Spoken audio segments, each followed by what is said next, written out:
I saw this video that Michael Knowles posted called I See Angels and Demons, Michael and the Seer. The Seer's name is Blake Healy.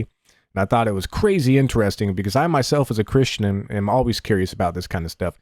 I'm also going to read you something from the Bible because this is kind of validating the fact that some people do have the gift to see in the Spirit. Revelation 4 verse 2. Immediately I was in the Spirit, and behold, a throne set in heaven, and one sat on the throne, and he who sat there was like a jasper and a sardius stone in appearance, and there was a rainbow around the throne, in appearance like an emerald. Around the throne were 24 thrones, and on the thrones I saw 24 elders sitting, clothed in white robes, and they had crowns of gold on their heads. And from the throne proceeding lightnings, thunderings, and voices. 7 lamps of fire were burning before the throne, which are the 7 spirits of God. So, it is possible to get the gift from God to see in the Spirit. Now, I'm going to show you this clip where this guy sees somebody in church with a demon on him. I think that's pretty interesting. Let's get into it. Again, I felt this sense of duty. So week after week, I would just sit at the back of our church and I would look at what was going on over the course of the service and try to understand it and try to make sense of it, try to see what I was supposed to, do with it. And I didn't like looking for demonic stuff, and as I was looking for angelic stuff more and more, I would see more and more of that and less of the bad stuff, but I would still see it from time to time, and so I thought, well, this isn't very pleasant, but I'm seeing it, so I should probably say something about it. And so I remember the first time I decided to try that. I was 13 years old, and so I'm sitting at church in the front row, and service has just come to an end, and everyone's kind of milling about, talking to each other and everything, and I'm like, okay, I gotta get over this fear, to start talking about some of the demonic stuff I see, because if I'm seeing it, I should say something. And so I look around the room, there's 2 or 3 possible options, but I see this guy at the back of the church, and I see this demon on his shoulder. I see what it's doing, and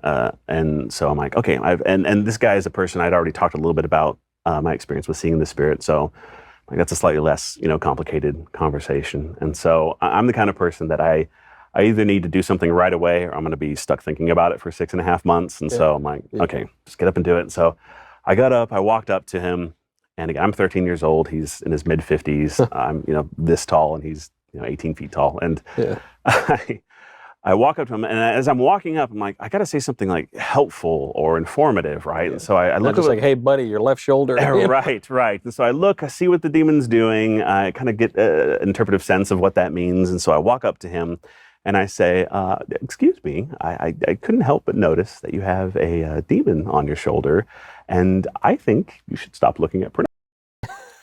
And he turned red and then purple, and a few quarter constructed words came out of his mouth and then stomped off. Now, what was weird about that situation is I can, of course, in retrospect, realize I made several errors in the way that I approached that situation. But probably good advice to him. What was funny was I was actually surprised by his reaction, because even though I would see that stuff around people sometimes, it didn't hold this sense of condemnation or it didn't make me think badly of them at all. It made me think, oh, this thing's bothering you. That's annoying. I'd want that gone. And so at the moment, I was genuinely shocked by his reaction. And so sometimes you were shocked by his shame? Yeah.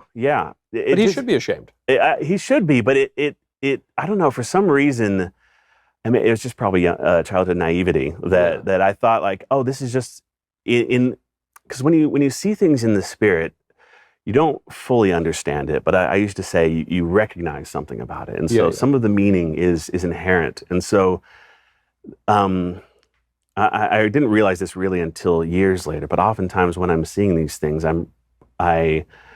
it is a practice in viewing things from a more heavenly perspective, from God's perspective. And though God most certainly does not approve of what he was doing, he doesn't see it as needing to be attached in the same way. It's to me kind of embodies that mystery of there's no condemnation in Christ Jesus. It doesn't mean that the thing is any less wrong, but it's just really, he genuinely sees those things. That's not part of you. That's not supposed to be part of you. And so the feeling, to me, again, I can see why it's a naive thought now, but to me it seemed that the realization that this was a kind of demonic attack or oppression should make the person feel vindicated rather than ashamed. You know, and because it's not you. Yeah, or at the very least, it's not your nature. You're still, I guess, responsible for the behavior. Yeah. But that there's this deeper negative part of that isn't you. It doesn't have to be part of you, rather. Yeah.